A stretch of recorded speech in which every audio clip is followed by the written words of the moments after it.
Hi guys, good morning. और आज की सुबह कुछ खास है और आज मैं बात करने वाला हूँ self care, self love. But उसकी भी एक लिमिट है। तो मैं कहना चाहता हूँ कि if you love yourself then you are able to love someone. If you respect yourself then you are able to respect someone. If you care and help yourself then only you are able to care and help others now. इसका मतलब कि जब हम खुद से प्यार करेंगे तभी हम दूसरों से प्यार कर पाएंगे। जब हम खुद की रिस्पेक्ट और केयर करेंगे, हेल्प करेंगे, तभी हम दूसरों की कर पाएंगे। लेकिन कभी कभी ऐसा होता है कि हम अक्सर ये सारी चीज़ें दूसरों के लिए करते हैं, अपने लिए करना भूल जाते हैं। तो चलिए एक खूबसूरत कहानी से इस बात को मैं आपको समझाने का भरपूर प्रयास करता हूँ। एक बार एक घोड़ा होता है और वो घोड़ा बीमार पड़ जाता है। वो अपने अस्तबल में जाके लेट जाता है, बैठ जाता है और वो बहुत टाइम तक बीमार पड़ा रहता है। घोड़े का मालिक डॉक्टर को लेके आता है और डॉक्टर को दिखाता है। डॉक्टर कहता है कि ये बीमार है, इसको मैं 10 दिन का ट्रीटमेंट लिखता हूं और 10 दिन में ठीक हो जाएगा, और 10 दिन में ये ठीक ना हो तो इसे मार देना। और डॉक्टर चला जाता है। ये सारा वार्तालाप एक बकरा वहां खड़े होकर सुन रहा होता है और उस समय मालिक और डॉक्टर दोनों चले जाते हैं। बकरा धीरे से उसके पास आता है और कहता है, ए घोड़ा भैया उठ जाओ वरना मारे जाओगे। लेकिन घोड़े को कोई असर नहीं होता।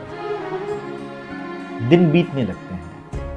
3rd and 4th डे आता है। फिर 4th डे बकरा आता है, कहता है सुनो, ये आपको 10th डे पे मार देंगे, आप उठ जाओ। लेकिन घोड़े को फिर भी कोई असर नहीं होता। वो फिर आता है, अरे मेरी बात मान जाओ, उठ जाओ वरना मारे जाओगे। उसे फिर भी असर नहीं होता और धीरे धीरे वो टाइम आने लगता है। उसी बीच में घोड़े का मालिक जहर लेने भी जाता है और कहता है कि अब घोड़ा तो वैसे भी ठीक होने से नहीं रहा, तो इसको मारना ही पड़ेगा। वो बकरा फिर उसके पास जाता है कि देखो आज ये 9th डे है और अगर आप कल तक ठीक नहीं हुए तो ये तुम्हें मार देंगे, और उसे बड़े प्यार से समझाता है। घोड़े को कुछ हद तक उसकी बात समझ आती है। वो उठने की कोशिश करने लगता है और धीरे धीरे वो घोड़ा खड़ा हो जाता है